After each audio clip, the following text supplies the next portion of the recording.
Hello दोस्तों, नमस्कार, आदाब, सत श्री अकाल। क्या हाल है आप लोगों के? उम्मीद करता हूं अच्छे होंगे, कुशल मंगल होगा, सब कुछ सुरक्षित होगा और किसी तरीके की ऐसी कोई समस्या नहीं आ रही होगी जो कि बुरी खबर के रूप में हमारे को पता लगे। दोस्तों, अगर सब कोई कुशल मंगल है तो आप नीचे कमेंट बॉक्स में प्लीज़ बताएं। हमें जानकर बड़ी खुशी होती है कि हमारा एक परिवार जो दूर दराज के भारत के इलाकों में रह रहा है वो खुश है और कुशल मंगल है, वो उसका सुरक्षित है और किसी भी तरीके की कोई प्रॉब्लम नहीं आई है। दोस्तों, आज का ये जो वीडियो है ये मैं इजराइल के ऊपर डिस्कशन करने के लिए बनाने जा रहा हूँ। इजराइल जो दुनिया के सबसे ज़्यादा कंट्रोवर्शियल देशों में एक है। इजराइल जिसके अंदर दुनिया के सबसे ज़्यादा, जिसे कहते हैं जो लगभग अपने सबसे ज़्यादा दुश्मनों से घिरा हुआ है।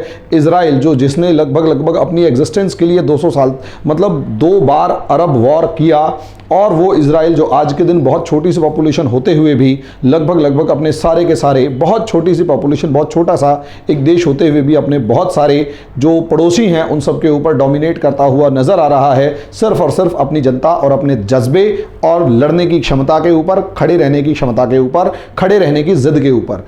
बुरी से बुरी सिचुएशंस में भी ये देश जो है ये सबसे ज़्यादा सामने की तरफ आकर, फ्रंट के ऊपर आकर लड़ा है और खड़ा हुआ है।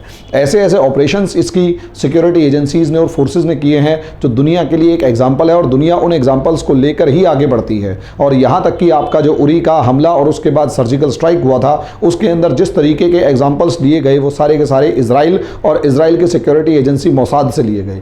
दोस्तों, इस वजह से इजराइल और इंडिया के रिलेशंस को डिस्कस करना बहुत ज़्यादा इंपॉर्टेंट है, बहुत ज़्यादा रेलेवेंट बन जाता है ऐसे माहौल में जब इंडिया जो है वो बिल्कुल युद्ध के मुहाने पर खड़ा हुआ है। और हो सकता है कभी भी ये युद्ध जो है वो कभी भी एक बहुत ही भयंकर, मतलब ये एक सिचुएशन जो है, ये परिस्थितियां जो हैं, ये एक बहुत भयंकर युद्ध के रूप में कन्वर्ट हो जाएं। दोस्तों, यहीं से हम लोगों ने अपने इस टॉपिक को शुरू करना है। इस टॉपिक को शुरू करने से पहले मैं आपको एक बेसिक इन्फॉर्मेशन ये दे दूं कि हमारा जो है वो ऑनलाइन कोर्स चल रहा है, लाइव क्लासेस चल रही हैं, सेशन बहुत ही उम्दा लेवल पर चल रहा है। आप लोग अगर अपनी प्रिपरेशन को कंटिन्यू करना चाहते हैं तो कोई ऐसी प्रॉब्लम नहीं है, आप लोग हमारी लाइव क्लासेस को ज्वाइन कर सकते हैं बिना किसी समस्या के।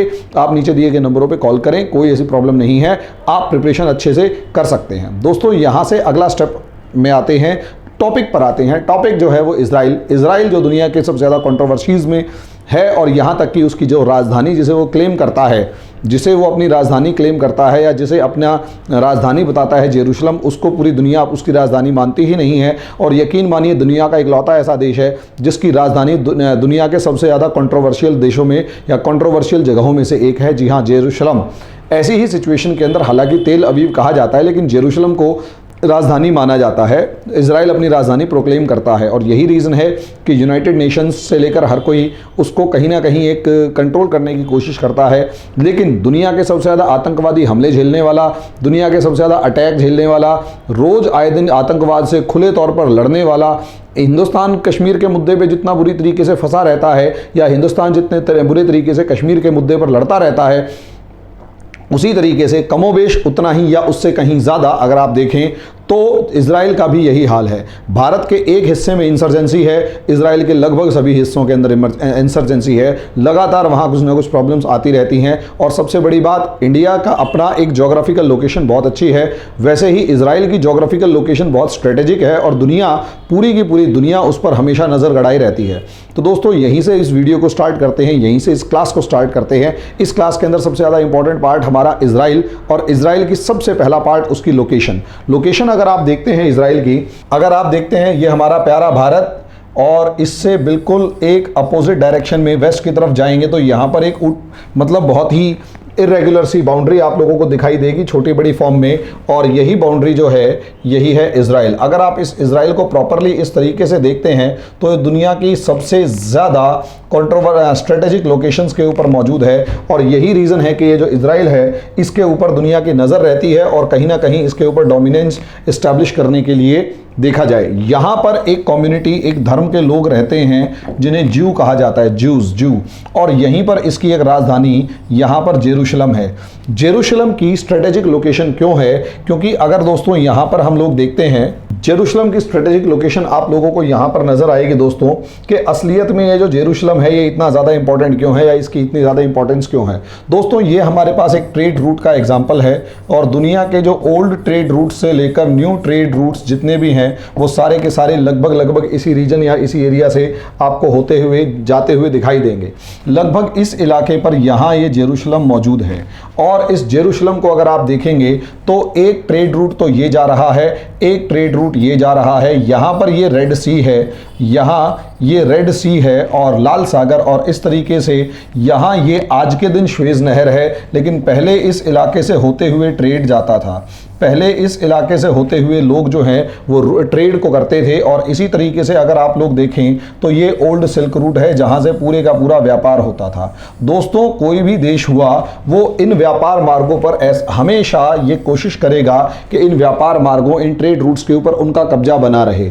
ट्रेड रूट्स यानी व्यापार मार्गों पर उनका कब्जा बना रहे और ये ट्रेड रूट्स यानी ये व्यापार मार्ग आज के नहीं हैं, थाउजेंड्स ऑफ ईयर्स के हैं, थाउजेंड्स ऑफ ईयर्स, हज़ारों साल पुराने से, जब से मानव सभ्यता ने चलना सीखा और जब जब मानव सभ्यता के अंदर ट्रेड यानी व्यापार शुरू हुआ तब से ये ट्रेड रूट्स मौजूद हैं, तब से ये व्यापार मार्ग मौजूद हैं और तभी से ये पूरी की पूरी सिचुएशंस जो हैं वो कॉन्टिन्यूसली आगे बढ़ती जा रही हैं। तो इस तरीके से अगर आप दोस्तों देखते हो तो जेरूशलम, खासकर इजराइल और जेरूशलम की स्ट्रेटेजिक लोकेशन बहुत ज़्यादा है। इसी चीज़ को अगर आज भी देखें तो ये पूरा इलाका जहाँ जहाँ पर मैं ये मार्किंग कर रहा हूँ ये पूरा इलाका रिसोर्स रिच भी है, ये पूरा इलाका जो है वो रिसोर्स रिच भी है, यानी यहाँ बहुत सारे संसाधन हैं और सबसे ज़्यादा इम्पॉर्टेंट जो है वो ऑयल और गैस है, ऑयल और गैस है। यहाँ पर ऑयल और गैस सबसे ज़्यादा मात्रा में मौजूद है और यही रीज़न है जब ब्रिटेन, पहले तो ब्रिटेन ने, जब ब्रिटेन में इंडस्ट्रियल रेवोल्यूशन हुआ यानी औद्योगिक क्रांति हुई और इस इंडस्ट्रियल रेवोल्यूशन यानी औद्योगिक क्रांति के अंदर ब्रिटेन ने पेट्रोल और डीजल के इंजन्स बनाने शुरू किए, पेट्रोल और डीजल के इंजन्स बनाने शुरू किए, तो यहाँ पर इस जगह पर कंट्रोल करना ब्रिटेन के लिए सबसे ज़्यादा इम्पॉर्टेंट था क्योंकि इसी से अपने इंडिया तक के रूट्स तक आता था और ट्रेड होता था। और यहाँ से जब पेट्रोल और डीजल का पता लगा तो यहाँ से ये जो इलाका था ये पूरे का पूरा पेट्रोल के मामले में ब्रिटेन इस पर कब्जा बनाए रखना चाहता था। सोचकर देखिए इस पूरे इलाके के ऊपर ब्रिटेन का कब्जा, इंडिया जैसे इतने बड़े एरिया पर ब्रिटेन का कब्जा, म्यांमार के ऊपर, उसके बाद मलेशिया से लेकर और दूसरे देशों के ऊपर ब्रिटेन का कब्जा, सिंगापुर तक के ऊपर ब्रिटेन का कब्जा। तो सोच सकते हैं यहाँ पर ब्रिटेन ने एक तो ट्रेड रूट को फोकस किया कि ये पूरे का पूरा ट्रेड रूट ब्रिटेन के कब्जे में रहे और सब। लेकिन जैसे ही 1920 आता है दोस्तों, 20th सेंचुरी शुरू होता है और वर्ल्ड वॉर 1 अगर देखा जाए तो इस वर्ल्ड वॉर 1 के अंदर ब्रिटिश जो ग्रिप थी, ब्रिटिश ग्रिप जो थी किसके ऊपर, इन सारे इलाकों के ऊपर, वो कमज़ोर होने लगी और ब्रिटेन को धीरे धीरे समझ में आने लग गया कि आज नहीं तो कल उसको धीरे धीरे इन सबको लूज़ करना पड़ेगा। ऐसे में यहाँ ये पूरा जो एरिया था, ये जो पूरा रीजन था, ये मुस्लिम डोमिनेटेड इलाका था और यहाँ रिलीजन के नाम पर अलग हैं, एथनिसिटी से लेकर हर चीज़ के नाम पर अलग हैं, लेकिन ब्रिटेन चाहता था इस इलाके पर कब्जा हो। इसीलिए इस रूट पर, इस इलाके पर कब्जा जमाए रखने के लिए यहाँ पर एक पुराने धर्म, एक पुराने रिलीजियस कॉन्फ्लिक्ट को उभारा गया, एक पुराने रिलीजियस कॉन्फ्लिक्ट को उभारा गया, एक पुराने धार्मिक जो मतभेद था या धार्मिक जो लड़ाई थी उसको उभारा गया और उसके अंदर कहा जानबूझकर यहाँ पर ज्यूज़ लोगों को बसाया गया। यहाँ पर ज्यूज़ यानी जो यहूदी हैं उन लोगों को बसाया गया और उन यहूदियों को कहा गया, मतलब बसाकर जानबूझकर इस एरिया पर अपनी डोमिनेंस बिठा दी गई। अब आप कहोगे कि इन ज्यूज़ को यहाँ बिठाने से क्या फ़ायदा मिला ब्रिटेन को, तो दोस्तों सीधी सी बात है, ब्रिटेन को सबसे बड़ा फ़ायदा ज्यूज़ को बिठाने का यहाँ पर ये मिला कि एक तो इज़राइल जो है वो पूरी तरीके से माइनॉरिटी के अंदर है और इज़राइल माइनॉरिटी में होने के बाद इसको इतना ज़्यादा सपोर्ट मिल जाए यूरोपियन नेशन से इसको इतना ज़्यादा सपोर्ट मिल जाए कि इन सबको कहीं ना कहीं उलझाए रखे अपने साथ लड़ाई में उलझाए रखे। और ये जो ट्रेड रूट्स हैं, जो व्यापार मार्ग, खासकर ये सुएज कैनाल, इसके जस्ट पास में इज़राइल मौजूद है। अगर इजिप्ट या सऊदी अरेबिया या जॉर्डन या लेबनान या सीरिया या लीबिया, ये सारे अरेबिक देश या इस्लामिक देश अगर यहाँ पर इस रूट को ब्लॉक करने की कोशिश करें तो इज़राइल जैसा एक देश मौजूद हो जिसके पीछे ब्रिटेन, फ्रांस, जर्मनी, यूएसए और दूसरे क्रिश्चियन कंट्रीज या दूसरे ताकतवर देश मौजूद हों और यहाँ पर दबाव बनाए रखा जा सके और यहाँ पर बैलेंस ऑफ पावर बनाया जा सके। इसी वजह से कहीं ना कहीं 1920 के बाद यहाँ पर ज्यूज़ को बसाया जाने लगा। 1920 के बाद बसाया जाने लगा। अब सवाल ये आ जाता है, इन ज्यूज़ की ऐसी क्या हिस्ट्री है कि ये लोग यहाँ पर बसने के लिए तैयार हो गए। तो दोस्तों, असलियत में सिचुएशन को समझिए। ये एक टर्मिनल पॉइंट इस तरीके का है, ये एक बहुत ही ज़्यादा एक टर्मिनल पॉइंट इस तरीके का है कि यहाँ असलियत में एक धर्म होता है, एक अब्राहमिनिज्म नाम का एक धर्मावलंबी होते हैं जो अब्राहम हुए थे। अब्राहम जो थे उन्होंने सबसे पहले मूर्ति पूजा के खिलाफ आवाज़ उठा के और डिफरेंट प्रिंसिपल्स दिए थे और उन प्रिंसिपल्स के बिहाफ पर सबसे पहला जो धर्म निकला वो ज्यूज़ निकले, फिर उसके बाद क्रिश्चियंस निकले। मैं इनके ऊपर बहुत ज़्यादा नहीं बढ़ रहा, बस इतना बता रहा हूँ, क्रिश्चियंस। और तीसरा नंबर इन्हीं आइडियोलॉजीज़ के ऊपर इस्लाम निकला। खास बात यह है कि असलियत में ये जो जेरूशलम है ये इन तीनों का मिलन बिंदु है, यानी यहीं पर ज्यूज़ भी, यहीं पर क्रिश्चियनिटी भी और यहीं पर इस्लाम भी आकर इकट्ठे होते थे। यही रीज़न है कि इस जेरूशलम के ऊपर तीनों के तीनों धार्मिक तौर पर भी अपना डोमिनेंस दिखाना चाहते हैं। इन सब में सबसे पुराने ज्यूज़ हैं, इन सब में सबसे पुराने जो हैं वो ज्यूज़ हैं। अब जो सबसे पुराने ज्यूज़ हैं ये 6th सेंचुरी एडी के अंदर, 6th सेंचुरी एडी के अंदर, 6 CE के अंदर यहाँ इन ज्यूज़ को इस पूरे इलाके से मारकर भगा दिया और वो दुनिया के अलग अलग इलाकों में जाकर बस गए। यहाँ तक कि कुछ ज्यूज़ इंडिया भी आए और ज़्यादातर जो हैं वो यूरोपियन कंट्रीज़ में जाकर बसना शुरू हो गए। 6th सेंचुरी इस एरा के आसपास अगर आप देखें, 600 के आसपास अगर आप देखें तो ये सारे के सारे इनको यहाँ से भगा दिया गया और भगाने के बाद इसके ऊपर कब्जा कर लिया गया। यहाँ पर एक टाइम ऐसा भी था, सबसे पहले तो इस जेरूशलम के ऊपर ज्यूज़ का कब्जा था और इनको यहाँ से मार भगाया गया। कॉन्टिन्यूसली इनकी पॉपुलेशन कम होती चली गई, लेकिन ये इकलौता ऐसा धर्म, ये एक ऐसा धर्म बन गया जो अपनी मदरलैंड से कहीं ज़्यादा दूर था और ये लोग किसी तरीके से अपनी मतलब एक रिलीजियस माइनॉरिटी की फॉर्म में हर जगह पर मौजूद थे। ऐसी सिचुएशन के अंदर बाद में पहले इसके ऊपर क्रिश्चियंस का कब्जा हुआ और क्रिश्चियंस से इनको इस्लामिक कंट्रीज, इस्लामिक पावर्स ने जीता। इसमें अरब्स आए, इसमें मामलूक आए और बहुत सारे आए। शॉर्ट में ये जेरूशलम से सारे के सारे ज्यूज़ को भगा दिया गया और कॉन्टिन्यूसली इनके अगेंस्ट जो है वो एट्रोसिटीज़ होती रही। पूरी दुनिया में कहीं ना कहीं ये माइनॉरिटी के फॉर्म में रहे और लगभग 2000 साल तक आप ये देख लीजिए कि ये लोग माइनॉरिटीज़ की फॉर्म में रहे। और सबसे बड़ी बात, इन लोगों के साथ यहाँ तक कि इनकी जो लैंग्वेज हिब्रू थी ये लोग उसे तक भूल चुके थे। उसके स्क्रिप्ट्स बची हुई थी, उसे पढ़ नहीं पा रहे थे, वो जिंदा भी नहीं बच पा रही थी। लेकिन बस जिंदा थे, प्रोग्रेसिव थे, मेहनती थे, आगे बढ़ने वाले सब, क्योंकि माइनॉरिटीज हो, एट्रोसिटीज ज्यादा हो और जिंदा रहने की कला एडवर्स कंडीशंस में सबसे बढ़िया आती है, तो ज्यूज के साथ भी ऐसा ही कुछ था। असलियत में इस ज्यूज को, इन ज्यूज के मूवमेंट को सबसे ज्यादा हवा मिली ज़ायोनिस्ट मूवमेंट की फॉर्म में।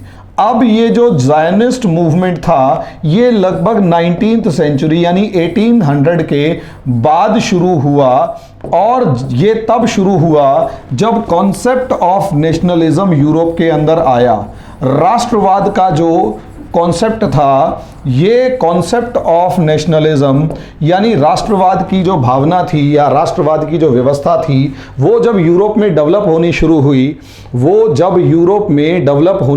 हुई, तो उसी टाइम पर जो ज्यूज थे उनके अंदर भी कहीं ना कहीं अपने किसी देश की इच्छा के लिए, देश से मिलने के लिए, अपने देश को प्राप्त करने के लिए जो ज्यूज डोमिनेटेड इलाका हो, ज़ियोनिस्ट मूवमेंट स्टार्ट किया गया। जब ये ज़ियोनिस्ट मूवमेंट स्टार्ट किया गया तो इन लोगों का एक, जिसे कहते हैं, ग्रीटिंग बन गया। ग्रीट बना के क्या, जब भी ये किसी से अलविदा करते तो ग्रीट के अंदर कहते या बाय कहते हुए कहते जेरूशलम में मिलेंगे, जेरूशलम में मिलेंगे, मीट इन जेरूशलम टाइप का इनका एक वो था कि जेरूशलम के अंदर मिलेंगे। जब ये जेरूशलम के अंदर मिलने की बात कहते तो यहाँ कहीं ना कहीं इनके जो पुराने के, क्योंकि इनका कोई मंदिर नहीं बचा, कोई रिमेन नहीं बची, सिर्फ और सिर्फ इनके जो देवता थे या जो इनके धर्मगुरु थे उनके बनाए मंदिर की एक दीवार है जो आज भी वैसी की वैसी है या आज भी टूटी फूटी अवस्था में है, तो उस दीवार को ही ये अपना धार्मिक स्थल मानते हैं पूरे का पूरा। अब ऐसी सिचुएशन में इनके दिल में एक तरीके से जेरूशलम के ऊपर के लिए लगाव जब उभरना शुरू हुआ तो यहीं से कहीं ना कहीं ज़ायोनिस्ट मूवमेंट जो है वो और ज़्यादा उभर कर सामने आने लगा। जब ये ज़ायोनिस्ट मूवमेंट सामने आ रहा था और 19th सेंचुरी के एंड तक आते आते ये काफ़ी ज़्यादा, बहुत से लोग अपना घर बार छोड़कर जेरूशलम के अंदर जाकर बसने लगे थोड़े थोड़े। वो पूरा जेरूशलम अरब्स का देश था, अरब लोग रहते थे और ये टर्की के अंडर में था। ये रिफ्यूजी की फॉर्म में, रिफ्यूजी कहो या फिर कहीं ना कहीं पिलग्रिम्स कहो, पिलग्रिम्स का मतलब तीर्थ यात्रियों की फॉर्म में वहां जाते और थोड़े थोड़े लोग वहां पर बसने शुरू हुए और बहुत ही मिनिस्क्यूल लेवल पर, बहुत ही छोटे लेवल पर वहां पर इनकी हल्की फुल्की जो 10, 20, 50 परिवारों की बस्तियां बसनी शुरू हुई। अरब लोगों को यहाँ कोई प्रॉब्लम नहीं थी कि 10-20 परिवारों के अंदर बहुत ही माइन्यूट लेवल पर है, और ख़ास बात ये कि इनके अरब्स के साथ बहुत अच्छे संबंध रहे। जैसा भी था, सिचुएशंस जब बदलनी शुरू हुई जब वर्ल्ड वॉर 1 आया, और इस वर्ल्ड वॉर 1 के अंदर ये देखा गया कि ये जो ज्यूज हैं ये जर्मनी के अंदर काफ़ी बड़े नंबर के अंदर रहते हैं या इस इलाके में काफ़ी बड़े नंबर में रहते हैं। ऐसे में बेल्फोर्ट डिक्लेरेशन 1907 में होती है और ये कहा गया कि Jerusalem is the real homeland of Jews, और अगर ब्रिटेन पावर में रहा और ब्रिटेन का बस चलेगा तो हम इन ज्यूज को जेरूशलम में बसाएंगे। यहीं से प्रॉब्लम्स शुरू हुई, लेकिन ज्यूज को यहां पर एक पॉजिटिव पॉइंट मिलना शुरू हुआ कि हमें जेरूशलम मिल सकता है, इसलिए उन्होंने ब्रिटेन का सपोर्ट करना शुरू किया। और वर्ल्ड वॉर 1 के अंदर इनके ऊपर जो भी एट्रोसिटी, वर्ल्ड वॉर 1 के अंदर इनके रोल के ऊपर बहुत सारा नेगेटिव इम्पैक्ट पड़ना शुरू हुआ। 1920 तक आते आते 1918 के अंदर वर्ल्ड वॉर खत्म हुआ। फर्स्ट 1919 के अंदर ट्रीटी ऑफ पेरिस हुई। 1920 के अंदर आते आते ब्रिटिशर्स ने इस पूरे इलाके को मैंडेट बनाया, टर्की से लेकर इसे मैंडेट बनाया। मैंडेट का मतलब अपने कब्जे में ले लिया, अपनी देखरेख में, और यहाँ पर ज्यूज को ले जाकर बसाना शुरू किया। पूरी दुनिया के ज्यूज को वहाँ ले जाकर बसाना शुरू किया। उनको ये कहा कि आप हिब्रू नाम की जो लैंग्वेज है उसे डेवलप करें, हिब्रू पढ़ें, डेवलप करें, अपना कल्चर डेवलप करें, रहें। यहां पर अरब्स को पहली बार लगने लगा कि ये जो ज्यूज हैं ये इनके लिए थ्रेट बन सकते हैं। यहां पर अरब्स को पहली बार लगने लगा कि ज्यूज जो हैं यहां पर इनके लिए थ्रेट बन सकते हैं। इसलिए 1920s के बाद कहीं ना कहीं अरब ज्यू कॉन्फ्लिक्ट शुरू हुआ। अरब ज्यू कॉन्फ्लिक्ट शुरू हुआ और अब इनके बीच में रायट्स होने लगे, यानी यहां पर दंगे फैलने लगे ज्यूज के और अरब्स के। पहली बार जब दंगे फैलने लगे और दुनिया भर के ज्यूज को यहां ला कर बसाया जाने लगा, तो 1930s तक आके सिचुएशन ये हो गई कि कहीं ना कहीं अरब्स जो हैं उनको अपना एरिया छोड़कर भागना पड़ रहा था पड़ोसी देशों के अंदर, और वहां पर जानबूझकर ज्यूज को बसाया जा रहा था। यहीं से जब ये कंडीशंस आई तो यहीं से असलियत में इंडिया के आपस में इंडिया और फिलिस्तीन का, इंडिया और जेरूशलम का यहां पर एक कंसेप्ट शुरू हुआ। इंडिया फिलिस्तीन और इंडिया जेरूशलम या इजराइल के साथ एक कॉन्फ्लिक्ट शुरू हुआ, क्योंकि यहां पर जो कांग्रेस थी उसका जो सिंपैथी थी, कांग्रेस, इंडियन नेशनल कांग्रेस की बात कर रहा हूं मैं, इंडियन नेशनल कांग्रेस, पहली बार इंडियन नेशनल कांग्रेस की सिंपैथी जो थी वो फ़लस्तीन के साथ थी, पैलेस्टीन के साथ थी। और ये सिंपैथी क्यों थी? क्योंकि इंडियंस का मानना था कि ज्यूज जानबूझकर बाहर से आ रहे हैं और फिलिस्तीनियों के ऊपर अटैक कर रहे हैं, उन्हें घर से बाहर निकाल रहे हैं। तो एक सिंपैथी थी, एक बहुत ही, हालांकि इंडियन नेशनल कांग्रेस कुछ कर सकती नहीं थी क्योंकि वो भी अपने देश को बचाने के लिए ही स्ट्रगल कर रही थी। तो फेज 1 इंडिया और फिलिस्तीन का या इंडिया और इजराइल रिलेशन का फेज 1 यहीं से शुरू होता है। और इस फेज 1 के अंदर मैं बात करता हूं बिफोर 1947 की। इस 1947 के अंदर जो पहला फेज था उसमें इंडिया और इजराइल के रिलेशंस बहुत ही कड़वे रखो या कुछ भी रखो, क्योंकि एक तरफ ज्यूज अपने देश में बसने की कोशिश कर रहे थे, अपने मदरलैंड या अपने रिलीजियस लैंड को रीऑक्यूपाई करने की या रिकैप्चर करने की या रिटेन करने की कोशिश कर रहे थे। दूसरी तरफ इंडिया की सिंपैथी फिलिस्तीनियों की तरफ थी और उसके पीछे रीजन भी था। और ये 1920s का दौर वो दौर था जब इंडिया में खिलाफत मूवमेंट चल रहा था और कहीं ना कहीं इंडिया के अंदर खिलाफत मूवमेंट स्टार्ट हुआ था और कहीं ना कहीं इंडियन मुस्लिम्स जो हैं वो religiously Turkey, caliph of Turkey यानी खलीफा के टर्की के साथ जुड़े हुए नजर आते थे और अपने आप को उनसे जुड़ा हुआ पाते थे। अब इंडियन मुस्लिम्स अगर टर्की के खलीफा के साथ अपने आप को जुड़ा हुआ पाएंगे तो कहीं ना कहीं ये टर्की का खलीफा, ऐसे में टर्की की ये खलीफा और ये इजराइल और ये पहले टर्की के अंडर में ही था। ऐसी सिचुएशन में इंडिया के जो मुस्लिम्स थे उनका एक रिलीजियस अटैचमेंट होता था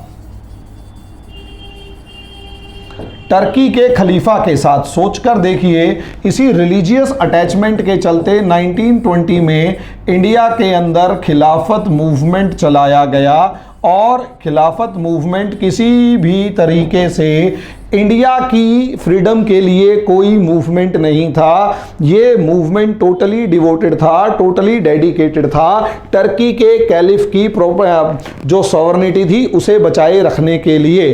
टर्की के कैलिफ की सॉवरेनिटी को बचाए रखने के लिए इस रिलीजियस अटैचमेंट के चलते खिलाफत मूवमेंट शुरू हुआ। रिलीजियस अटैचमेंट के चलते खिलाफत मूवमेंट शुरू हुआ और कांग्रेस खिलाफत मूवमेंट और कांग्रेस इंडिया की इस रियलिटी को, इंडियन मुस्लिम्स की इस रियलिटी को समझती थी। यह भी एक रीजन था, it was also a reason that Congress shown their sympathy to Palestine. Palestine जो है, फिलिस्तीन जो है, उसके साथ सिंपैथी दिखाने का दो कारण, एक तो इंडियन मुस्लिम्स का अटैचमेंट होना और दूसरा फिलिस्तीनी के जो लोग थे वो विक्टिम्स थे, फिलिस्तीन के लोग विक्टिम्स थे। और मज़े की बात ये, इंडिया वाले टर्की और फिलिस्तीन का सपोर्ट कर रहे थे और सऊदी अरेबिया और खिलाफत वाले जो हैं इन टर्की वालों को मार रहे थे, उसको कमज़ोर कर रहे थे और कहीं ना कहीं इजराइल और जॉर्डन के मामले में चुप थे, इजराइल और फिलिस्तीन के मामले में बिल्कुल चुप थे। ये बड़ी मतलब एक हिपोक्रेसी कहो, विडंबना कहो, कुछ भी कहो, ये बड़ी, और यही रीज़न है इंडियन कांग्रेस ने अपनी सिंपैथी शो करने के लिए 1936 के इंडियन नेशनल कांग्रेस के सेशन के अंदर अपनी ग्रीटिंग्स भेजी थी फिलिस्तीन के लिए कि हम आपके साथ हैं, हम आपके संघर्ष के साथ हैं। इसी तरीके से आप देखेंगे तो 1939 में भी इंडियन नेशनल कांग्रेस ने अपने सेशन के अंदर, त्रिपुरी सेशन हुआ था, उसमें फिलिस्तीन को ग्रीटिंग्स भेजी थी कि हम आपके साथ हैं और हमारी सिंपैथी आपके साथ है। ऐसी सिचुएशन में आप लोग देखेंगे कि यहाँ पर इंडिया का एक अटैचमेंट फिलिस्तीन या इंडिया की जो टिल्टिंग थी या इंडिया जो फेवर में था वो कहीं ना कहीं फिलिस्तीन के फेवर में ज़्यादा था, ना कि इजराइल के फेवर में नहीं था, क्योंकि Indians were taking Israel as an aggressor, Indians were taking Jews as an aggressor. Indians जो थे वो ज्यूज को एक आक्रमणकर्ता या आक्रामक व्यक्ति के रूप में, आक्रामक जाति या प्रजाति के रूप में देख रहे थे। ऐसी सिचुएशन में इंडियन नेशनल कांग्रेस की जो सिंपैथी थी वो कहीं ना कहीं इजराइल के फेवर में थी। अब सवाल यहां पर आ जाता है वर्ल्ड वॉर सेकेंड का। वर्ल्ड वॉर वन के अंदर मैंने आप लोगों को बता दिया। अब सिचुएशन जब वर्ल्ड वॉर सेकेंड की आती है तो यहां पर हिटलर और हिटलर का जेनोसाइड, मास मसैकर हुआ, जेनोसाइड हुआ, ज्यूज को ढूंढ ढूंढ कर मारा गया, गैस चैम्बर्स में भर भर कर मारा गया, और जितनी ज़्यादा दुनिया में अत्याचार हो सकते थे उतने सारे अत्याचार ज्यूज के ऊपर किए गए, उतने सारे अत्याचार ज्यूज के ऊपर किए गए, ज़बरदस्त जेनोसाइड हुआ। इसी वजह से इजराइल के अंदर माइग्रेशन बढ़ा, माइग्रेशन ऑफ ज्यूज बढ़ा, माइग्रेशन ऑफ ज्यूज बढ़ा, और इतना ज़्यादा बढ़ा कि यहाँ पर अरब्स जो पिछले 2000 साल से रह रहे थे, Arabs became minority, Arabs became minority. अभी तक जो अरब मेजॉरिटी में थे अब वो एकदम से माइनॉरिटी में आ गए, और अब स्पष्ट शब्दों में आ गया कि ये जो अरब है, ये जो क्या नाम है जेरूशलम है, सॉरी, अब ये जो ये फ़िलिस्तीन है ये उनके कंट्रोल में नहीं रहा। अब ये फ़िलिस्तीन जो है वो इज़राइल बनने जा रहा है। यहाँ जब वर्ल्ड वॉर सेकेंड ख़त्म हुआ, वर्ल्ड वॉर सेकेंड जब ख़त्म हुआ तो यहाँ से सिचुएशन बदलती हुई नज़र आती हैं। World war second ended. अब कहीं ना कहीं वर्ल्ड वॉर सेकेंड जो है वो ख़त्म होता है, और ऐसी सिचुएशन के अंदर यहाँ पर यूनाइटेड नेशन अडॉप्टेड, यहाँ देखिए United Nations adopted partition plan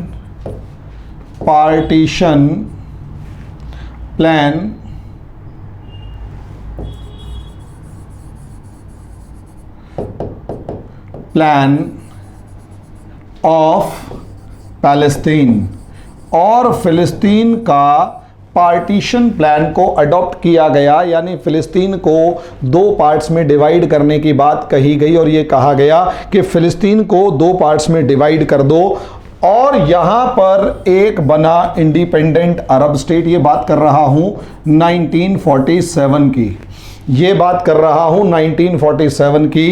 एक तरफ बना इंडिपेंडेंट अरब स्टेट, इंडिपेंडेंट अरब स्टेट, और जो कहलाया ओरिजिनल फ़लस्तीन था तो फ़िलिस्तीन।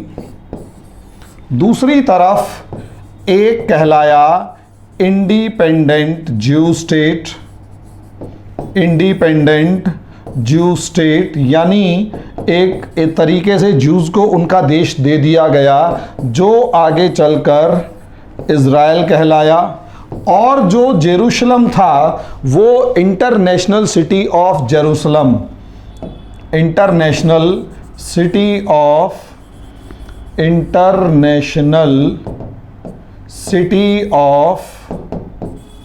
जेरूशलम, समझे। और ये इंटरनेशनल सिटी जो थी ये अप्रॉक्सीमेट ये था कि अरब्स और ज्यूज के बीच में बांट दी गई कि ये इलाका तुम्हारा और ये इलाका तुम्हारा। हालांकि क्रिश्चियंस ने भी इस टाइम पर डोमिनेट करना शुरू कर दिया था। बात समझ में आ गई। यहीं से अगर आप देखें तो यहां पर आप पूरे के पूरे कंट्री को दो पार्ट्स में डिवाइड होते हुए देखते हैं। एक तरफ फिलिस्तीन और दूसरी तरफ इज़राइल, और इज़राइल ने अपना जो सेंटर बनाया तेल अवीव को बनाया। ये 1947 वही ईयर था, ये 1947 वही ईयर था जिसके अंदर, इस 1947 ईयर के अंदर इंडिया को भी इंडिपेंडेंस मिली थी, इंडिया को भी इंडिपेंडेंस मिली थी। ऐसी सिचुएशन में 1947 एक तरफ तो इंडिया गॉट इंडिपेंडेंस और दूसरी तरफ आप ये कह रहे हैं एक तरफ इंडिया गॉट इंडिपेंडेंस, इंडिया को इंडिपेंडेंस मिली और दूसरी तरफ इज़राइल को जो है वो एक नया रिकॉग्निशन मिल गया और ये सिचुएशन वहां पर बन गई। यहीं से इंडिया और इज़राइल के रिलेशन स्टार्ट होते हैं और ईयर आता है 1948, ईयर आता है 1948 और यहां से फेज 2 ऑफ फेज सेकंड आता है, phase 2 of Indo Israel relations, Indo Israel relations का फेज 2 यहां पर आता है। ये जो फेज 2 था ये 1948 से लेकर 92 तक चला। ध्यान रखिए 1948 से 1992 तक चला। 1948 में अरब इज़राइल वॉर हुआ, अरब इज़राइल वॉर हुआ और इस अरब इज़राइल वॉर के अंदर कहीं ना कहीं इज़राइल ने अरब कंट्रीज़ को हराया और कहीं अपनी एग्जिस्टेंस को इस्टेब्लिश किया, अपनी एग्जिस्टेंस को बहुत ही ताकतवर तरीके से इस्टेब्लिश किया। और यहाँ पर establishment of independent state of Israel, जो पहली कहीं ना कहीं एक टेरिटरी को शेयर कर रहा था, अब ये इंडिपेंडेंट स्टेट ऑफ इज़राइल बन चुका था। और ये इंडिपेंडेंट स्टेट ऑफ इज़राइल जो है इसको रिकॉग्निशन मिलनी चाहिए थी, लेकिन खास बात ये इसको रिकॉग्निशन देने से इंडिया डिनाइड। सोचकर देखिए, इंडिया जो है उसने इज़राइल को रिकॉग्निशन देने से स्पष्ट शब्दों में मना कर दिया और ये कहा कि हम इज़राइल को इंडिपेंडेंस नहीं देंगे, हम इज़राइल को इंडिपेंडेंस नहीं देंगे। अब ऐसी सिचुएशन में जब हम ये कहेंगे कि हम इज़राइल को इंडिपेंडेंस नहीं दे रहे, तो उसके पीछे आप सोचकर देखिए रीज़न कौन सा रहा होगा इज़राइल को इंडिपेंडेंस ना देने का। इज़राइल को इंडिपेंडेंस ना देने का सबसे बड़ा रीज़न क्या रहा होगा। अब आप ये देखिए ये रीज़न क्या हुआ होगा एक इंडिपेंडेंट इंडिया और एक इंडिपेंडेंट इज़राइल का। इंडिपेंडेंट इंडिया और इंडिपेंडेंट इज़राइल, सोचकर देखिए ये दो देश एक दूसरे से कितना ज़्यादा इंडिपेंडेंट इज़राइल, आप उस देश को रिकॉग्निशन तक नहीं दे रहे, रिलेशंस रखने तो दूर की बात है, आप यहां तक नहीं मान रहे, आप यहां तक नहीं मान रहे कि वो एक देश है, उसे एग्रेसर या कुछ भी कहो, उससे बात ही नहीं कर रहे। ऐसे में क्या रिलेशन रहे होंगे? और ये ऐसा बिहेवियर आपका 1992 तक रहा है। आपका ये जो बिहेवियर है ये 1992 तक रहा है कि आपने इजराइल को रिकॉग्निशन तक नहीं दी। और यहाँ तक कि ऐसी सिचुएशन देखी, हालांकि 1950 के अंदर आपने under circumstances India recognised Israel.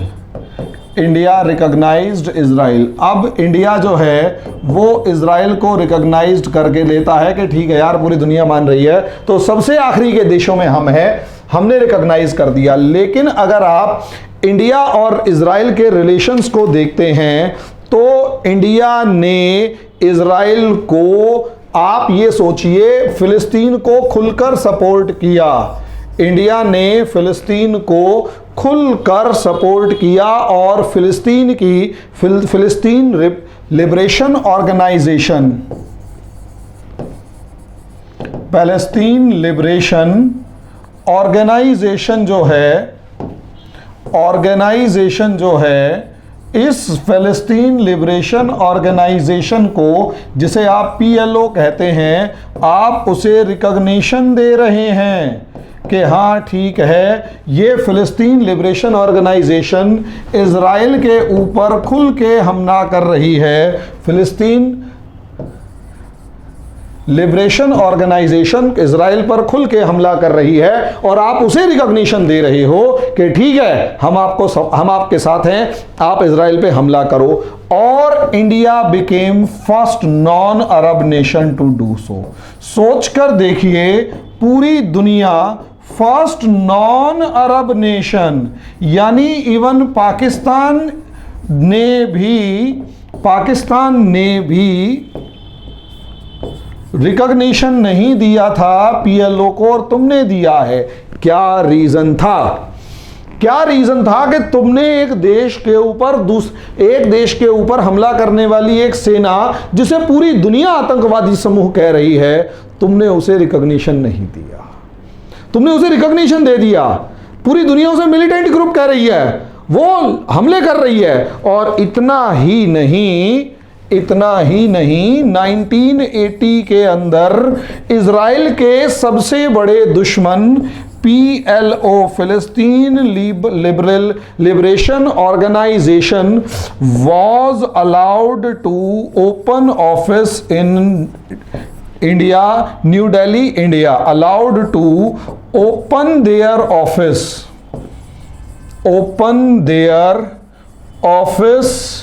in New Delhi, India। और सोचकर देखिए, आप अपनी राजधानी के, अब खुद सोचकर देखिए, आज इजराइल का आपको दोस्त लग रहा है, लेकिन कोई सिचुएशन ऐसी रही होगी कि आप लोग इतना ज्यादा उसके एंटी थे कि उस पर हमला करने वाली फौज को अपने न्यू दिल्ली में ऑफिस खोलने दे रहे हैं। वो यहाँ पे अब भाई ओम जय जगदीश हरे की आरती तो करेगी नहीं, यहाँ कॉन्स्पिरेसी करेगी, पैसा इकट्ठा करेगी, इंडियन मुस्लिम से पैसा इकट्ठा करेगी और कहीं ना कहीं उस पैसे का इस्तेमाल डायरेक्ट इजराइल के अगेंस्ट करेगी। सोच कर देखिए आपने क्या क्या नहीं किया इजराइल के अगेंस्ट। आसान काम नहीं है यार। फिर भी इजराइल तुम्हारे साथ क्यों अच्छे रिलेशंस में आया वो बाद में बताऊंगा। अभी भी इतने, लेकिन आपकी सरकार ने बहुत बुरे काम किए इजराइल के साथ, ये पक्का है। अब ऐसी सिचुएशन में यहां तक कि इजराइल का सबसे बड़ा दुश्मन अगर किसी को माना जाता है, यासिर अराफात को इजराइल का सबसे बड़ा दुश्मन माना जाता है। हालांकि अब मर चुके हैं। ये विजिटेड इंडिया, ग्रैंड वेलकम दिया गया और called Indira Gandhi as his sister, और इंदिरा गांधी को अपनी बहन बताया। मजेदार बात। हालात क्या रहे होंगे? आप खुलकर सपोर्ट कर रहे हैं इजराइल के विरोधियों को, इजराइल के दुश्मनों को। और ये कब तक चला? 1992 तक चला। It continued till 1992। 1992 तक ये चला कि आप यासिर अराफात जैसों को, मतलब फिलिस्तीन के टॉप कमांडर्स या लीडर्स को अपने यहाँ बुला रहे हैं, सम्मान दे रहे हैं, वो तुम्हें बहन बोल रहा है, वहाँ के जिसे इजराइल और पूरा वेस्टर्न वर्ल्ड मिलिटेंट ग्रुप या मिलिटेंट ऑर्गेनाइजेशन कह रहा है, उसका ऑफिस तुम इंडिया में खुलवा रहे हो। Can you imagine what policy you was adopting या what policy you was opting for? आप इस इंटरनेशनल रिलेशन की पॉलिसी को कैसे ऑप्ट कर रहे थे, कैसे देख रहे थे? इसी चीज के ऊपर डिस्कशन है, इसी चीज के ऊपर हमने देखना है। इसके पीछे सबसे पहले हम रीजन पढ़ेंगे कि इंडिया ने 19 reason for policy of Israel फिलिस्तीन policy of India, for Israel policy of India. India की इस इजराइल पॉलिसी को क्यों आपने ऑप्ट किया या अडॉप्ट किया, उसके पीछे का रीजन क्या था? अगर आप रीजन को टटोलना चाहें तो ज्यादा दुखी होने की जरूरत नहीं है। पहला तो फेज है कोल्ड वॉर का।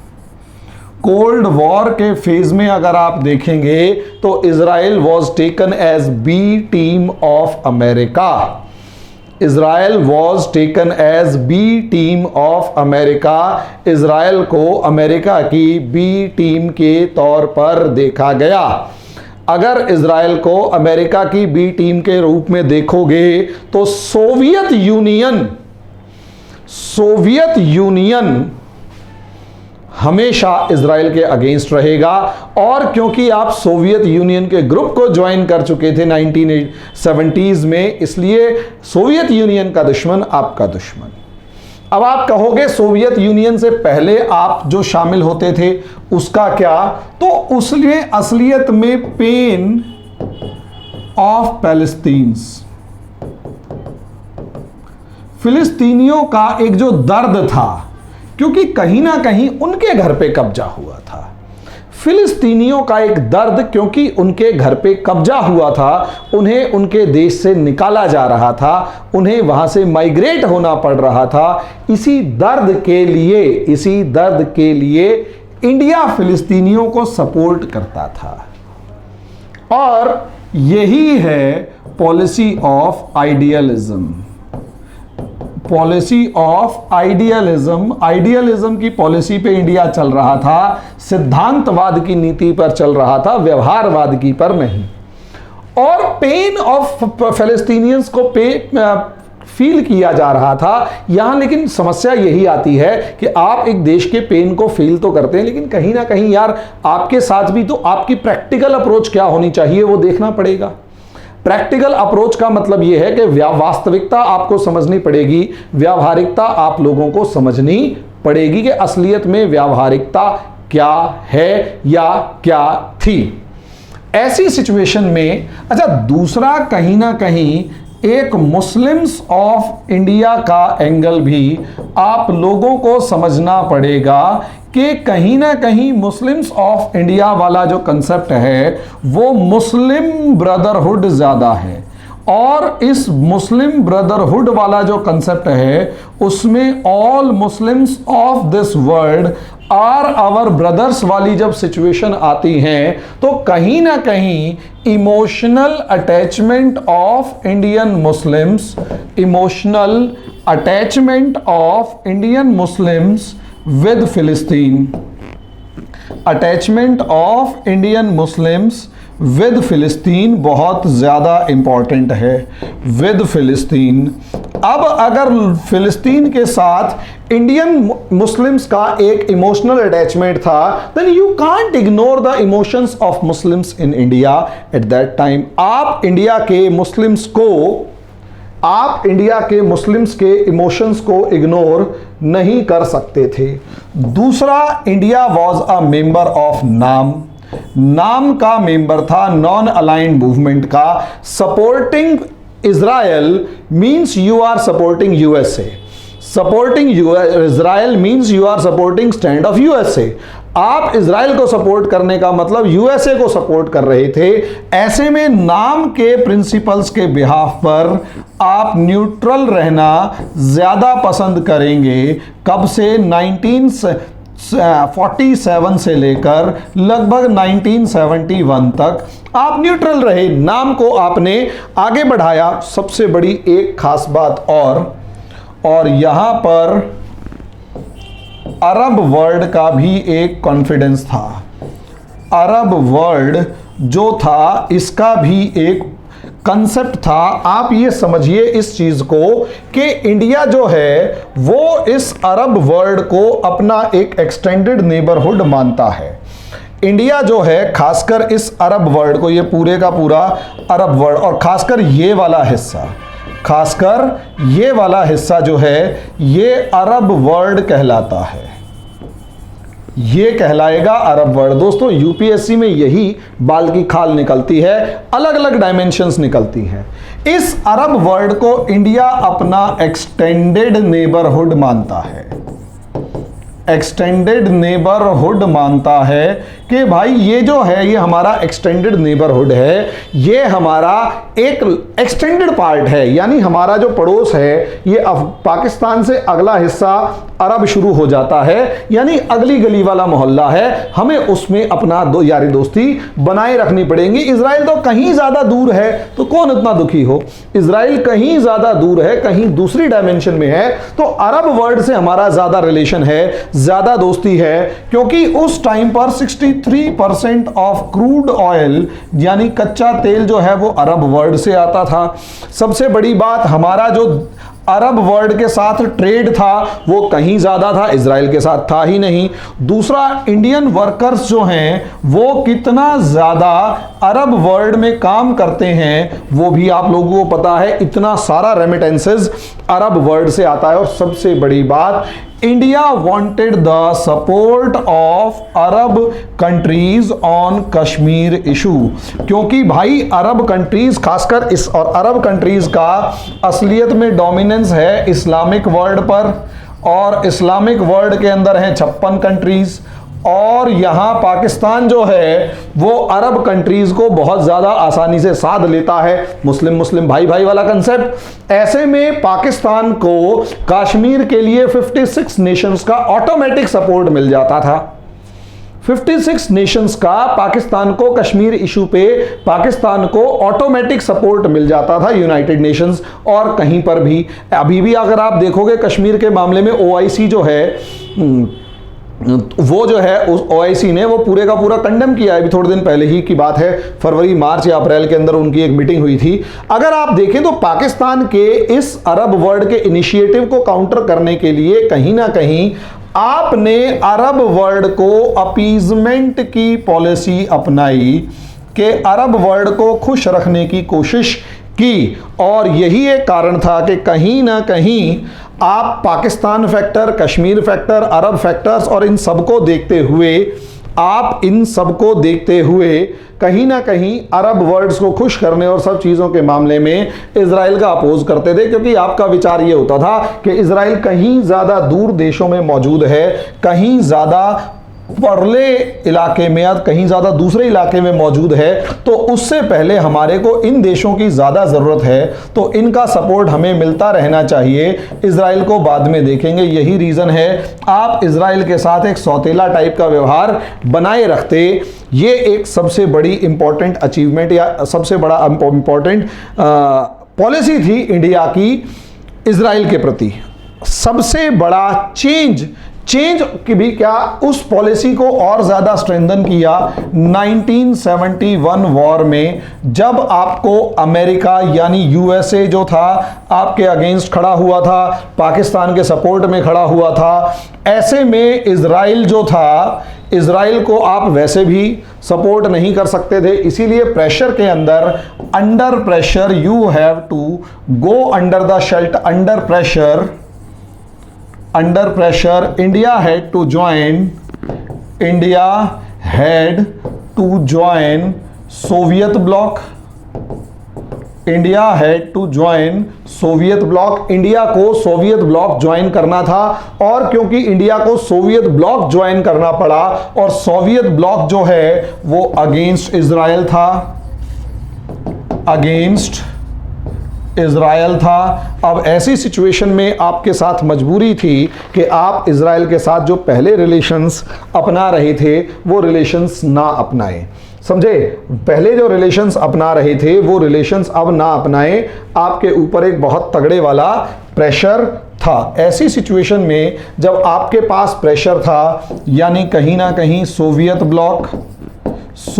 ब्लॉक का मेंबर हो जाना आप लोगों को इजराइल के अगेंस्ट रख रहा था। 1971 वॉर, और इस 1971 वॉर के अंदर रोल ऑफ यूएसए आप लोगों को मैं समझा चुका हूं, रोल ऑफ यूएसए मैं आप लोगों को समझा चुका हूं। तो दोस्तों ये एक फेज ऐसा था, ये एक फेज ऐसा था जब इजराइल और इंडिया के जो रिलेशंस थे वो कहीं ना कहीं बहुत ही दुश्मनी टाइप के थे, या फिर बिल्कुल ऐसे थे कि आमने सामने एक दूसरे को आ जाओ और नाक सड़ा के निकल जाओ, क्योंकि हम इजराइल को, या फिर यूं कहो कि हम तुम्हें नहीं पहचानते आप कौन हैं। आप सीधा ये कहें, मतलब ऐसा एक सिचुएशन कि हम तुम्हें नहीं पहचानते कि आप कौन हैं, ये वाली सिचुएशन जो थी वो वहाँ पर मौजूद थी या वो बना ली गई थी। ऐसी सिचुएशन के अंदर ये पॉलिसी के मैंने आप लोगों को रीजन बताए, इतना आसान थोड़ा ना होता है। यूपीएससी पढ़ा रहे हैं, कोई हवाबाजी नहीं कर रहे हैं। आगे यहां से आपका फेज 3 शुरू होता है, paradigm shift in Israel policy of India. Israel policy of India का पैराडाइम शिफ्ट कब हुआ, पूरे तरीके से ये पॉलिसी क्यों बदल गई, क्या कारण था इस पॉलिसी के एकदम से बदल जाने का। सबसे पहला रीजन पैराडाइम शिफ्ट, और 1992 में इंडिया एस्टैब्लिश्ड डिप्लोमेटिक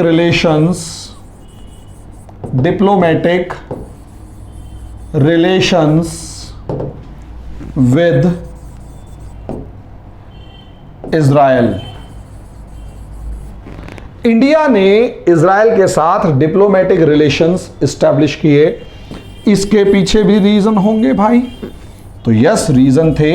सबसे पहला फॉल ऑफ सोवियत यूनियन। आप जिस देश की शरण में थे, या आपका जो सबसे ताकतवर दोस्त था वो गिर चुका था, वो मर चुका था, वो हार चुका था, और इसीलिए राइज ऑफ यूनिपोलर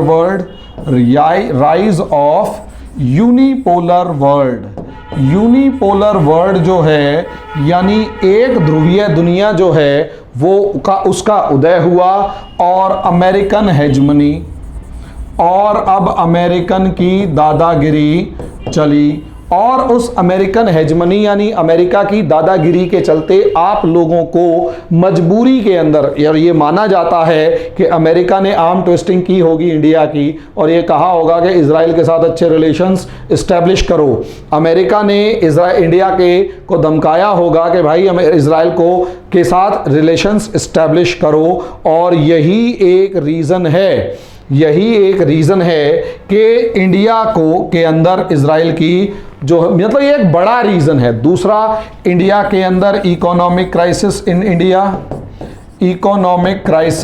इंडिया, जिसकी वजह से opened the markets of India, आपने इंडिया की मार्केट्स को खोल दिया दुनिया के बाकी देशों के लिए। तो ऐसे में आपके सामने मजबूरी ये थी, ज़्यादा से ज़्यादा देशों के साथ अच्छे संबंध बनाओ, और ज़्यादा से ज़्यादा कंट्रीज़ के साथ जब आपके अच्छे रिलेशंस होंगे तो वो ज़्यादा से ज़्यादा आप लोगों को सपोर्ट करना शुरू करेंगे। Economic crisis. तीसरी एक सबसे बड़ी सिचुएशन ये थी कि कहीं ना कहीं आप लोगों के यहाँ पर एक जो राइज ऑफ जो मतलब प्रेशर ग्रुप्स जो हैं वो कहीं ना कहीं rise of right wing pressure groups, rise of right wing pressure groups बन रहे थे। और ये जो राइट विंग प्रेशर ग्रुप्स थे बीजेपी आरएसएस टाइप, वो कहीं ना कहीं इजराइल के फेवर में ज्यादा थे। फिलिस्तीन के एंटी इस्लामिक कहो या किसी भी फॉर्म में कहो, वो फिलिस्तीन के फेवर में इतने ज्यादा नहीं थे जितने के इजराइल के फेवर में थे। ये भी एक इंपॉर्टेंट रोल प्ले कर रहा था, लेकिन ये एक सेकेंडरी रोल था राइट विंग प्रेशर ग्रुप्स का। ऊपर वाले दो रोल सबसे ज्यादा इंपॉर्टेंट थे, और यही रीजन था कि आपने 1992 में इजरायली एम्बेसी को इंडिया में खुलवाया। आपने इजरायली एम्बेसी को इंडिया में खुलवाया। यहां अगर आप देखते हैं तो पैराडाइम शिफ्ट हुआ, लेकिन असलियत में कॉर्डियल रिलेशंस या फिर कॉर्डियल यानी अच्छे रिलेशंस जो हैं दोनों देशों के, वो कब से हैं? तो दुनिया को दिखाने के लिए भले ही 1992 में, दुनिया को दिखाने के लिए भले ही 1992 में इजराइल के इंडिया के साथ संबंध स्थापित हुए हों, लेकिन 1968 में जब रॉ इंडिया का research and analysis wing start किया था, रामेश्वर नाथ काओ ने RN काओ नाम के अधिकारी से जब रॉ एस्टेब्लिश करवाया गया, तो यहां पर इंदिरा गांधी ने क्लियर वर्ड्स में RN काओ को कहा था कि मोसाद के साथ अच्छे रिलेशंस एस्टेब्लिश करो, मोसाद के साथ अच्छे रिलेशंस एस्टेब्लिश करो, क्योंकि शायद इंदिरा गांधी का भी मानना यह था, अंदर खाते क्लियर वर्ड्स में तो वो बहन भाई हो गए थे ना यासिर अराफात के साथ, लेकिन अंदर खाते दोनों के रिलेशंस अच्छे स्थापित करने के लिए इंदिरा गांधी ने भी मान लिया था कि इजराइल का सपोर्ट चाहिए। और यही रीजन है कि मोसाद के बाद इसी मोसाद ने 1984 के अंदर जो ऑपरेशन ब्लू स्टार था उसके अंदर भी इंडिया की मदद की थी। ऑपरेशन ब्लू स्टार के अंदर इंडिया की मदद की थी, सियाचिन वाले मामले में इंडिया की मदद की थी, और 1999 के अंदर जो कारगिल वॉर हुआ था उसके अंदर भी मोसाद ने खुल के इंडिया की मदद करी थी। कारगिल वॉर के अंदर मोसाद ने खुलकर इंडिया की मदद की थी। बात समझ में आ गई? अब जब खुल के मदद की तो एक बहुत अच्छा रिलेशन कहीं ना कहीं मोसाद के साथ रॉ का शुरू से ही था, बहुत पुराना था। ऐसी सिचुएशन में आप देखेंगे कि अच्छे खासे रिलेशंस पहले से मौजूद थे, बस उन्हें ऑफिशियली डिक्लेयर किया गया 1992 के अंदर, ओपनली डिक्लेयर कर दिया गया 1992 में। और 1992 में इस रिलेशन को एस्टेब्लिश करने का सबसे ज़्यादा जो क्रेडिट जाता है वो NPV नरसिम्हा राव को जाता है, जिन्होंने एम्बेसी खुलवाई और इजराइल के साथ अच्छे रिलेशंस को एस्टेब्लिश करने के लिए आगे बढ़वाया। और इसीलिए father of diplomatic relations with Israel इन्हें ही कहा जाता है, और यहीं से इजराइल के साथ इंडिया के डिप्लोमेटिक रिलेशंस एस्टेब्लिश हुए। यहां यह समझना जरूरी है कि एक ऐसा देश जिसे आपने हमेशा दुत्कारा, एक ऐसा देश जिसके साथ आपने हमेशा पूरा एक अपोजिशन की अप्रोच रखी कि ये हम इसके साथ अच्छे संबंध नहीं बनाएंगे, या एक छुआछूत की बीमारी टाइप की फॉर्म में आपने उसको बिहेव किया, लेकिन वो देश आपके साथ, इजराइल ने कभी आपके साथ बुरा नहीं किया। Israel never reacted towards your behaviour. Israel ने कभी भी आपके बिहेवियर के लिए कभी भी बुरा रिलेशंस नहीं बनाए, कभी भी इंडिया के अगेंस्ट कोई स्टेप नहीं उठाया जिसमें आपको इंडिया को लगे कि वो बेकार है। रीजन उसका ये है, Israel was interested in establishing relations with India. क्यों? क्योंकि इजराइल इंडिया को एक बहुत बड़ी पोटेंशियल मार्केट की फॉर्म में देख रहा था, पोटेंशियल मार्केट की फॉर्म में देख रहा था। Potential market of what? Arms. Israel बहुत ज़्यादा आर्म्स प्रोड्यूस करता है और सबसे बड़ी बात सुपीरियर मोस्ट टेक्नोलॉजी जो है वो इजराइल की है। इजराइल के पास सुपीरियर मोस्ट टेक्नोलॉजी है आर्म्स की, एम्यूनिशन की। अब ऐसी सिचुएशन में आर्म्स मार्केट या हथियारों के बाजार के लिए इंडिया को एक बहुत बड़ा कस्टमर के रूप में इजराइल देखता था और यही रीज़न है 1992 के बाद इजराइल ने जहां जहां इंडिया को सपोर्ट की ज़रूरत पड़ी खुल के सपोर्ट देनी शुरू की, खुलकर सपोर्ट देनी शुरू करी। यहीं से रिलेशंस जो हैं वो अच्छे होने शुरू हुए। यहाँ पर इंडिया को मजबूरी के मतलब इंडिया ने 1997 में पहली बार इजराइल के प्रेसिडेंट इंडिया विजिट करते हैं, mister Israeli president Ezer Weizman जो हैं वो इंडिया विजिट करते हैं और यहाँ पर आप आर्म्स डील करते हैं और इस आर्म्स डील में बराक 1 मिसाइल आपने खरीदी, पहली मिसाइल इजराइल से खरीदी, vertically launched surface to air missile vertically launch आप लोगों ने खरीदी इजराइल से। रीजन क्या था? दबाव में खरीदी, क्योंकि पाकिस्तान के पास हार्पून मिसाइल जा चुकी थी। अमेरिका ने हार्पून मिसाइल पाकिस्तान को दी तो इजराइल ने बराक 1 मिसाइल्स इंडिया को दी, क्योंकि पाकिस्तान के पास जो हार्पून मिसाइल्स थी और टॉर्पीडो की फॉर्म में वो पूरे के पूरे शिप को डुबो देती थी और यहाँ पर इंडियन नेवी के पास उसका कोई अल्टरनेट नहीं था। मिसाइल्स में इंडिया का जो मिसाइल डेवलपमेंट प्रोग्राम था वो उस लेवल तक, हाई लेवल पर नहीं जा पाया था, उस ताकतवर तरीके से आगे नहीं बढ़ पाया था। इसीलिए इंडिया को बराक 1 मिसाइल इस्टेब्लिश करनी पड़ी या लानी पड़ी। यहाँ इंडिया के रिलेशंस इजराइल के साथ सुधरे और इसका दूसरा स्टेप 1998 में नज़र आया जब एनडीए गवर्नमेंट आई और ये NDA government right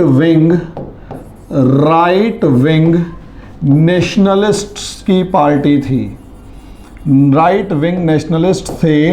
right wing नेशनलिस्टों का मतलब ये था कि ये लोग कहीं ना कहीं बीजेपी लेड गवर्नमेंट आई और बीजेपी के ऊपर no pressure of Muslim appeasement, no pressure of Muslim appeasement, Muslim appeasement का इनके ऊपर कोई प्रेशर नहीं था कि इजराइल के साथ संबंध स्थापित होंगे तो फिलिस्तीन के मामले में मुस्लिम नाराज़ होकर वोट नहीं देंगे। इनके ऊपर ऐसा कोई प्रेशर नहीं था। नतीजा ये हुआ कि इनके ऊपर जब इस तरीके का कोई प्रेशर नहीं था तो इन्होंने खुलकर इस्टेब्लिश किए रिलेशन। और जब इंडिया ने न्यूक्लियर टेस्ट किया तो 3 देशों ने इंडिया का क्रिटिसिज्म नहीं किया। 3 देशों ने इंडिया को क्रिटिसाइज नहीं किया। एक था रशिया, ऑल वेदर फ्रेंड। दूसरा था फ्रांस, आज भी कह रहा है सेना भेज देंगे, इंडिया को घबराने की जरूरत नहीं है। और तीसरा इजराइल, खुल के कहता है इंडिया ने जो किया ठीक किया, खुल के कहता है इंडिया ने जो किया ठीक किया। ये यहां दोस्ती उभर कर आती है।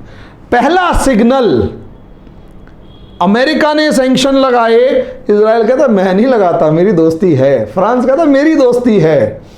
3 देश जिन्होंने इंडिया का क्रिटिसिज्म नहीं किया, खुलकर इंडिया के साथ खड़े रहे, रशिया, फ्रांस, इजराइल। ये 3 बहुत बढ़िया दोस्त आपके हैं। आज भी अगर आप देखें, चाइना ने इजराइल अपना रशिया के रिलेशंस के चलते चाइना ने वो व्लादिवोस्तोक के ऊपर दावा ठोका। अब रशिया भी तैयार है इस मामले में, मेंटली प्रिपेयर है कि बेटा ठोकेंगे तेरे को भी। यहां ये जो रिलेशंस थे, यहां से इंडिया के गोल्डन रिलेशंस आने शुरू हुए। 1999 कारगिल वॉर, खुल के इंडिया का सपोर्ट मिला, इंडिया को इजराइल का सपोर्ट मिला। और 2003 गोल्डन फेज, 2003 एक new dimension to India Israel relations, new dimension to India Israel relations, India और इजराइल के रिलेशंस को एक नई डायमेंशन मिली।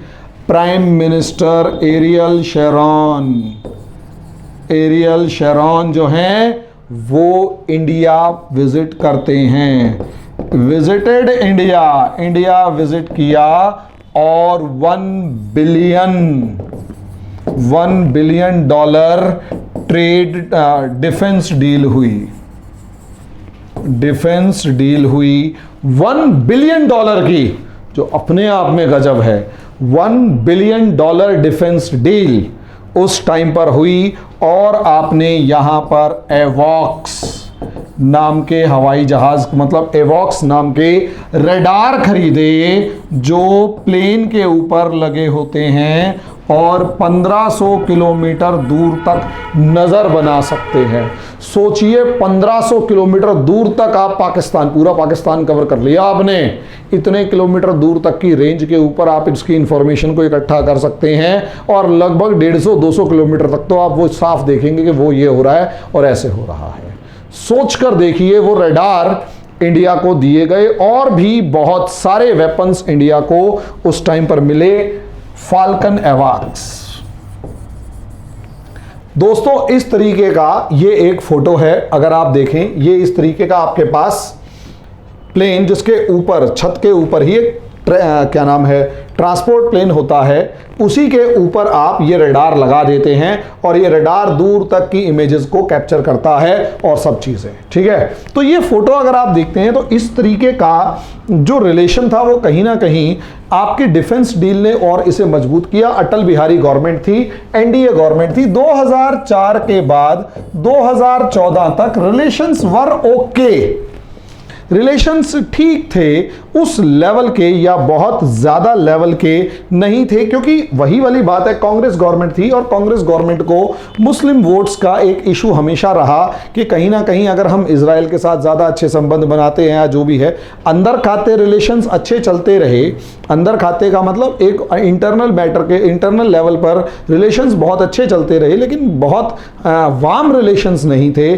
अब उसके बाद दोबारा 2014 के अंदर वही दोबारा से एनडीए गवर्नमेंट आई और आपके प्राइम मिनिस्टर बने पीएम मोदी, और यहां से वही वार्म नेक्स्ट और एक नेक्स्ट लेवल रिलेशंस पहुंचे। और जब जुलाई 2017 के अंदर, जुलाई 2017 के अंदर इंडिया के रिलेशंस, सोचकर देखिए, इससे पहले नवंबर 2015 के अंदर अगर आप देखते हैं, नवंबर 2015 के अंदर पेरिस अटैक होता है, पेरिस के ऊपर टेरर अटैक होता है, पेरिस टेरर अटैक होता है। और इस पेरिस टेरर अटैक के अंदर जो है G20 समिट चल रहा था टर्की के अंदर, और टर्की के अंदर जो G20 समिट चल रहा था, मोदी जी वहां पर पहुंचे हुए थे।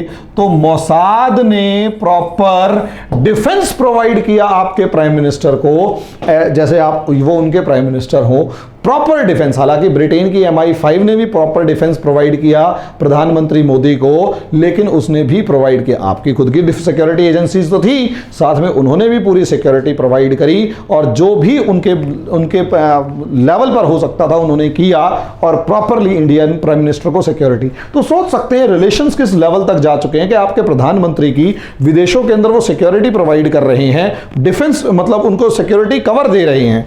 ये आप लोग समझ सकते हैं। अब यहां पर जुलाई 2017 के अंदर PM Modi visited Tel Aviv Israel, visit to Israel, यहीं से एक नया रिलेशन शुरू हुआ। और अभी तक जो सिर्फ और सिर्फ डिफेंस डील के ऊपर था, सिक्योरिटी के ऊपर था, अब कहीं ना कहीं स्ट्रेटेजिक पार्टनरशिप की फॉर्म में आया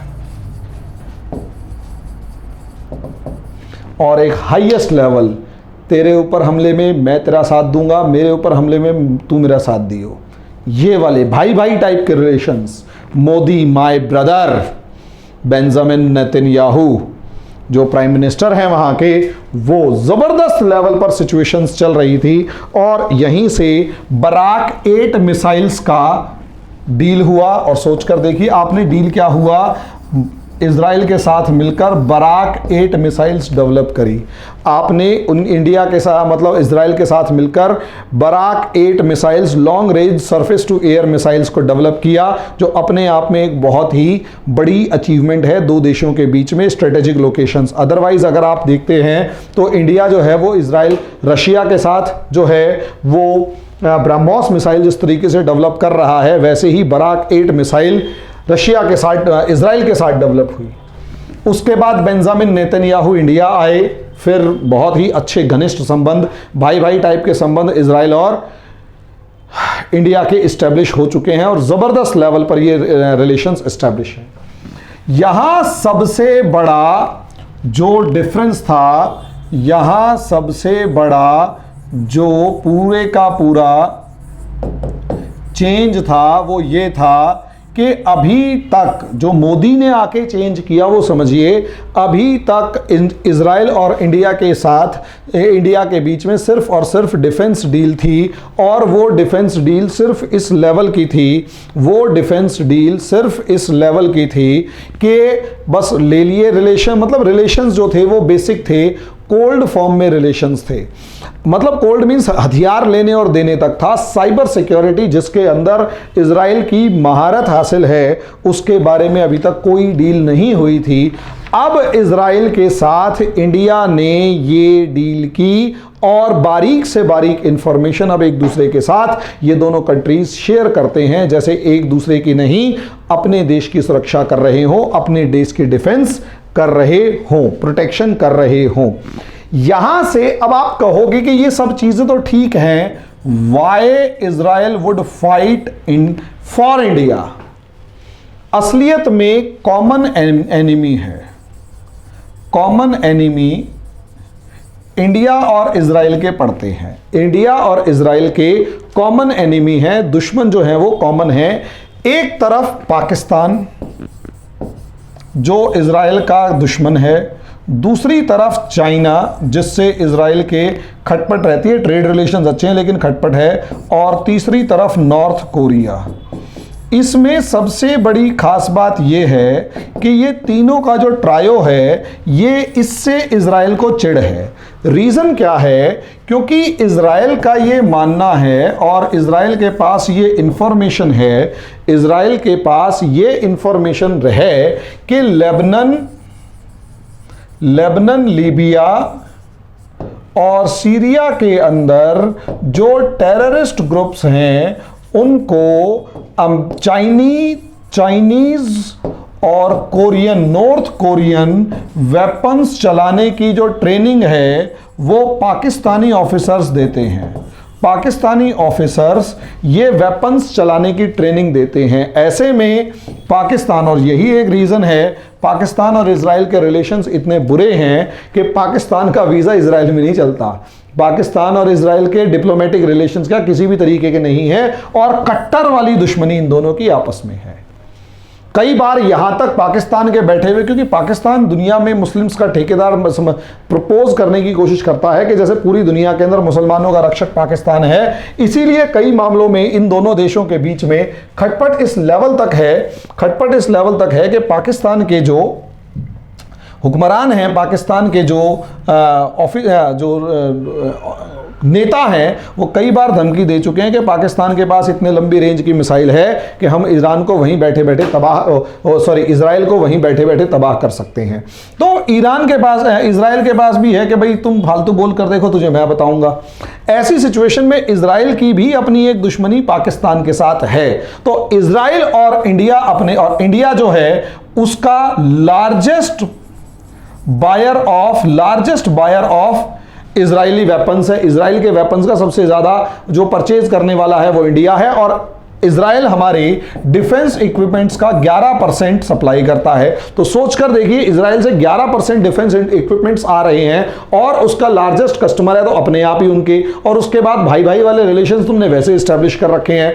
और पाकिस्तान के साथ दुश्मनी तुम्हारी तुम्हारे से ज़्यादा इजराइल की है, क्योंकि पाकिस्तान उन्हीं देशों में शामिल है जो इजराइल को मिटाने के लिए जितना भी हमास और दूसरे ऑर्गेनाइजेशंस हैं या ग्रुप्स हैं उनको वेपन सप्लाई करता है, उनको पैसे सप्लाई करता है, उनको ट्रेनिंग देता है और सब तरीके से। तो इजराइल की एक दुश्मनी पाकिस्तान के साथ शुरू से है और यही एक रीज़न है कि पाकिस्तान जो है वो चाइना के सपोर्ट में है और चाइना के वेपन्स जो हैं वो इजराइल के अगेंस्ट यूज़ होते हैं और नॉर्थ कोरिया के जो वेपन्स हैं वो इजराइल के अगेंस्ट होते हैं। ऐसी सिचुएशन में इजराइल इन तीनों देशों के साथ, भले ही चाइना के साथ अच्छे रिलेशंस हैं, भले ही चाइना के साथ इजराइल के अच्छे रिलेशंस हैं, ट्रेड रिलेशंस हैं, लेकिन डिफेंस के मामले में अगर आप देखते हैं तो चाइना और इजराइल का 36 का आंकड़ा है, क्योंकि चाइना और ईरान एक दूसरे के साथ हैं। ईरान को चाइना सपोर्ट करता है और ईरान और इजराइल के रिलेशंस आप लोगों को पता ही है कि किस तरीके से हैं। तो दोस्तों, इस तरीके से मैंने आप लोगों को एक पूरे का पूरा लेक्चर दिया है। इस लेक्चर के अंदर बताया कि इंडिया और इजराइल के रिलेशंस किस तरीके से डेवलप हुए, किस तरीके से वो पके, किस तरीके से उनके अंदर फ्लोरिश हुए, उनके अंदर नई डायमेंशंस आई और आज के दिन वो रिलेशंस जो किसी टाइम पर एक दूसरे को मान्यता तक देने के लिए तैयार नहीं थे, वही देश आज के दिन दोनों की रक्षा करने का वचन भरते हैं, पूरी ताकत के साथ खड़े होते हैं। तो दोस्तों, ये बहुत इंपॉर्टेंट फीचर है, बहुत इंपॉर्टेंट रिलेशन होता है इंडिया और इजराइल के बीच में। यकीन मानिए, आपके देश में अगर संकट होगा तो खुलकर इजराइल आपका साथ देता हुआ नजर आएगा, खुलकर साथ देता हुआ नजर आएगा। अभी कुछ दिन पहले इजराइल का ईरान के ऊपर अटैक करना, F-35 प्लेन्स के थ्रू मिसाइल्स दागना, पूरे न्यूक्लियर जो आर्मामेंट्स थे या न्यूक्लियर जो डेवलपमेंट प्रोग्राम था इजराइल का, उसे बर्बाद कर देना, उसके पीछे रीजन यही था, उसके पीछे रीजन यही था। आप इसे समझिए, समझे दोस्तों। तो असलियत में यही एक फीचर होता है जिसे आप लोग देखेंगे और यही रिलेशंस होते हैं जो आपकी सरकारों ने डेवलप किए और ये जो सरकार आज के दिन मौजूद है इसने डेवलप किए। इन्हीं रिलेशंस को आगे चलकर आप और ज्यादा इलेबोरेटेड फॉर्म में यूपीएससी में पढ़ते हैं, यहीं से एग्जाम्स निकलते हैं, यहीं से सवाल निकलते हैं। मैंने जानबूझकर इस वीडियो को थोड़ा लंबा बना दिया, लेकिन गारंटी है डायमेंशंस समझ में आई होगी और ये समझ में आया होगा कि असलियत में इंटरनेशनल रिलेशन पढ़ना कैसे है। और दोस्तों, इनसे कहीं ज़्यादा डेप्थ में डायमेंशंस हम यूपीएससी की क्लास में पढ़ाते हैं, कहीं ज़्यादा डायमेंशंस। इसमें भी अभी ये कम से कम 20% ही आप लोगों को बताया है, इससे 80% ज़्यादा क्लास में होता है। तो दोस्तों, हमारी क्लास ज्वाइन कीजिए, क्लास में और ज़्यादा डेप्थ, क्योंकि वो ये एक जनरल वे में बताया गया है, वो प्रॉपर यूपीएससी है, वो प्रॉपर यूपीएससी है। तो दोस्तों, अभी के लिए अलविदा लेता हूं। अगली क्लास में, अगले वीडियो लेक्चर में कुछ और इसी तरीके के किसी टॉपिक पे डिस्कस करते हुए हम आएंगे। तब तक के लिए नमस्कार।